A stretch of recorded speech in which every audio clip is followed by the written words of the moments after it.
যে ঘটনা আমার আল্লাহর হাবিব নিজেই ইরশাদ করেছেন, জুরাইস তিনি ইবাদতে মগ্ন ছিলেন। ওনার মা ওনাকে ডাকছিলেন, জুরাইস আমার একটু সহযোগিতা লাগবে, তুমি কি আসবে? তখন জুরাইস নফল ইবাদতের মধ্যে মগ্ন ছিলেন। উনি ভাবছে একদিকে মাওলার ইবাদত, আরেকদিকে মায়ের ডাক, কোন দিকে যাব? তো ওনার মন বললেন, জুরাইস মায়ের ডাক পরে সাড়া দেওয়া যাবে, কিন্তু মাওলার ডাকের সুযোগ বারবার আসবে না। উনি ইবাদত কন্টিনিউ করলেন।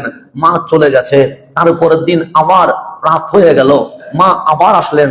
জুরাইস তখনও নফল ইবাদতে মগ্ন আছে।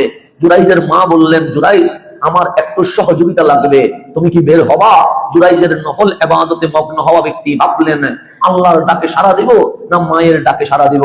উনি তারপরেও নফল ইবাদতে মগ্ন ছিলেন, মায়ের ডাকে সাড়া দিতে পারে নাই। ঠিক দ্বিতীয় দিন চলে গেছে, তৃতীয় দিন আবার আসলেন মা, ডাক দিয়ে বললেন, জুরাইস এই পৃথিবীতে তুমি ছাড়া আমার তো আর কেউ নাই, আর তুমি মাওলার ইবাদতে মগ্ন হয়ে গেছো, এটা আমার কোনো আপত্তি নাই, কিন্তু একটু সহযোগিতা লাগবে, বের কি হবা? সেদিনও জুরাইস ইবাদতে মগ্ন আছে। ওনার মন বলছে, জুরাইস রে, একদিকে মা ডাকে, আরেকদিকে সুবহান রাব্বিয়াল আলাতে মাওলার ইবাদতে ব্যস্ত আছি, যাবো কোন দিকে? তখন মন বলছে আগে ইবাদতে মগ্ন থাকে। তখন মায়ের রাগ উঠে গেছে, আমার তো দুনিয়ায় আর কেউ নাই, আছে তো একটাই সন্তান, যিনি আমার ডাকে 3 দিন সাড়া দেয় নাই। তখন দোয়া করছে, হে আল্লাহ, জুরাইজের মরণ যেন ততক্ষণ না হয় যতক্ষণ সে বেশ্যাদের মুখ না দেখে, পতিতাদের সাথে তার যেন সাক্ষাৎ না হইয়া সে যেন মরণে না যায়। আল্লাহর দরবারে দোয়া কবুল হয়ে গেছে। দিন চলে গেছে, এক বেশ্যা পতিতা মহিলা ওর ঘরের আশেপাশে ঘুরতে লাগলো। কিন্তু জুরাইস যেহেতু মাওলার প্রেমে বিভোর হয়ে গেছে, যে আল্লাহ প্রেমিক হয় সে কখনো বান্দা প্রেমিক হইতে পারে না। আমরাও কিছু বান্দারে ভালোবাসি, বাসি না তা নয়, তাও ভালোবাসি কার কারণে? আল্লাহর কারণে। আমরা যে গাউসে পাক আব্দুল কাদের জিলানী রাদিয়াল্লাহু তাআলার নাম বলছি, উনি তো আমাদের নানাও লাগে না, উনি তো আমাদের দাদাও লাগে না। আমরা যে খাজা মাইনুদ্দিনের নাম বলছি, উনি তো আমাদের কোনো আত্মীয় স্বজন লাগে না। আমরা যে বাহাউদ্দিন নকশবন্দির কথা বলছি, উনি তো আমাদের কোনো দিক থেকে, মায়ের দিক থেকে, বাবার দিক থেকে, শ্বশুর গোষ্ঠীর দিক থেকে কোনো আত্মীয় লাগে না। আমরা যে মুজাদ্দিদ আল ফেসানির কথা বলছি, ওনাকে আমরা মহাব্বত করছি, কিন্তু ওনাদের সাথে আমাদের তো কোনো রিলেশন, কোনো সম্পর্ক তো ছিল না। এইভাবে করে যাদেরকে আমরা ভালোবাসি তাদের সাথে দুনিয়াবি কোনো সম্পর্কে ভালোবাসি না। হ্যাঁ, ভালোবাসি একটাই কারণে, যারা আল্লাহ এবং রাসূলের হয়ে যায় আমরাও তাদের ভালোবাসায় দেওয়ানা হয়ে যায়। কথা ঠিক না? দুনিয়াবি আমাদের কোনো সম্পর্ক আছে? বসেবাগ কি কোন মন্ত্রী ছিলেন নাকি? যদি মন্ত্রীর সাথে সম্পর্ক রাখি তাহলে বুঝবেন দুনিয়ার কোনো কি আছে, স্বার্থ আছে। যদি এমপির পিছনে পিছনে ঘুরি তাহলে বুঝবেন এখানে এর কোনো কিছু আছে। লাভ ছাড়া তিনি কখনো এমপির পিছনে ঘুরবে না, মন্ত্রীর পিছনে ঘুরবে না। কিন্তু কেউ যদি আল্লাহর দরবেশের পিছনে পিছনে ঘুরে তাহলে বুঝবেন এখানে দুনিয়াবি কোনো স্বার্থে ঘুরে নাই। আল্লাহ যে বলেছে কুনু মা'আস সাদিকিন, ওই স্বার্থ নিয়ে উনি ঘুরছে। সেই কারণে আমরাও ভালোবাসি, দুনিয়াও কাউকে কাউকে ভালোবাসে। আমাদের ভালোবাসার পিছনে কিছু কারণ আছে, ওই কারণটা হচ্ছে আল্লাহ এবং রাসূলুল্লাহ। সেজন্য আপনি দেখবেন কত রতি মহারথী আমাদের সামনে দিয়ে চলে যায়, লক্ষ কোটি মানুষ তাদের পিছনে স্লোগান ধরে, কিন্তু আমরা তাকিয়েও দেখি না। কেন? যার কাছে নবীর আদব থাকে না, আমরা তাকে কখনো সম্মান দিতে পারি না।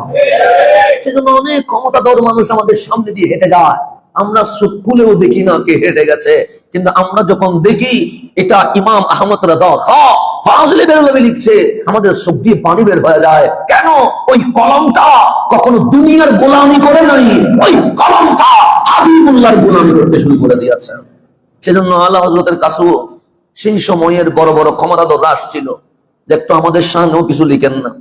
আমরাও এমপি মন্ত্রী আসলে কিছু ওনাদের শানেও তো বলি, সত্য মিথ্যা দুনিয়ার প্ররোচনায় যেটা বলতে পারেন, আম দেওয়ার জন্য বলতে পারেন, অতিরঞ্জিত বলতে পারেন। তেল তো সংকট পড়ে গেছে শুধু বাঙালির তেল দেওয়ার কারণে। কারণ এটা সৌন্দর্য, আমাদের যে পরিমাণ মানুষকে আমরা তেল দেওয়া শুরু করি, এমনও মানুষের মধ্যে আমরা কুধারণা ঢুকাইয়া দিই, এটা আপনি করছেন না, জবান তো এখন কুদার হয়ে গেছে, উনি নিজেরা আল্লাহর ওলি ভাবতে বসে আছেন। এরকম আমরা করি কি করি না? করি। মূল মানুষ যেটা খারাপ হয় এটা খারাপ হয় না, ডানে বামে মানুষের কারণে, সামসাদের পরামর্শের কারণে কি হয়ে যায়? খারাপ হয়ে যায়।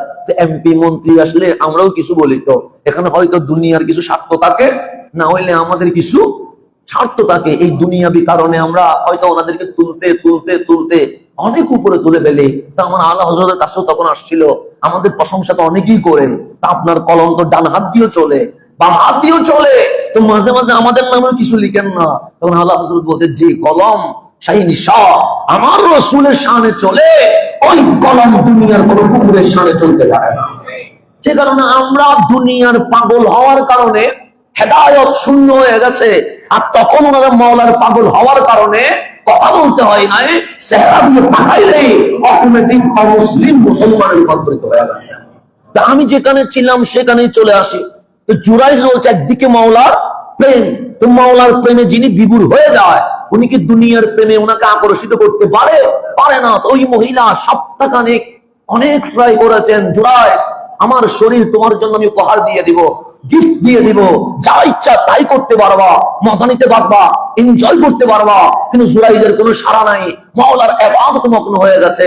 তখন ওই বেশ্যা মহিলা রাখালের সাথে সম্পর্ক করে অবৈধ সন্তান নিয়ে নিয়েছে। সন্তান যখন হয়ে গেছে, তখন আমাদের বাংলাদেশেও দেখবেন অনেক পাগলি মা হয়, বাবা খুশি পাওয়া যায় না। এরকম আছে না? আছে আছে, অনেকেই মা হয়ে যায় কিন্তু বাবা খুশি পাওয়া যায় না। তো উনিও মা হয়ে গেছে, তো জিজ্ঞেস করছে, কিরে এই সন্তানের বাবাকে, সবাইকে উনি উত্তর দিলেন এটা জুরাইজ। জুরাইজের সাথে আমার কি ছিল? সম্পর্ক ছিল। তো মানুষের মাথা ধরে গেছে, কিন্তু জুরাইজ তো আল্লাহর ওলি, ইবাদতে মগ্ন, তাকে ও কেমনে কাজ করলো, সবাই তার ইবাদত গোল ভেঙে দিল, তাকে মারা শুরু করলো। সে বলছে আমি কি করেছি, আমাকে মারছেন কেন? তুমি তো আকাম কুকাম করলা, বিশ্বাসের সাথে পতিতার সাথে রাত কাটাইলা। তখন জুরাইজের মনে পড়ে গেছে, আমার মা তো বলেছিল আল্লাহ জুরাইজের মরণ দিও না যতক্ষণ পতিতার সাথে সাক্ষাৎ হবে না।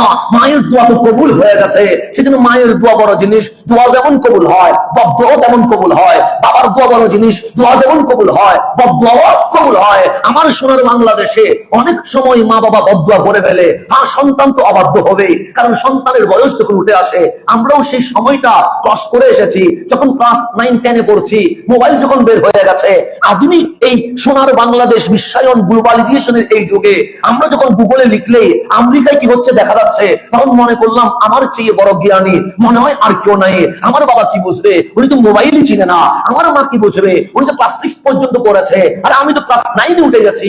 আমার মায়ের চেয়ে আমি তো বেশি জানি। তখন একটা বাপ থাকে ক্লাস 9-10-11-এ, যে আমি সব জানতাম, আমার চেয়ে বেশি কেউ এই জমিনে আর কেউ জানে না। তখন বাবা শাসন করলে বিরক্ত লাগে, মা সঠিক পথ দেখাইলে বিরক্ত লাগে। তো বয়স যখন চলে যায়, আপনি যখন বিয়ে করবেন, সন্তান যখন হয়ে যাবে, নিজেকে যখন চাকরি করতে হবে, নিজের টাকায় যখন বাজার করতে হবে, তখন বুঝবেন ওই সময়ে যে বলছিলাম আমি জানি, মা বাবা জানে না, সেই সময় দাঁড়িয়ে বাজারে বলবেন আমার তাই ভুল ছিল, আমার মা বাবার তাই ঠিক ছিল। সেজন্য মা শিখছে বললো এটা ছেলের চেয়ে বড় জ্ঞানী হয়। তো মা দোয়া করলেও কবুল, বদদোয়া করলেও কবুল, এতে কোনো সন্দেহ নাই। আমাদের বাংলাদেশে কথাই কথাই দেখবেন কোরআন সুন্নাত দলিল চলে আসে, সেটা সব কানে, শুধু আমরা দলিল দিই তা না।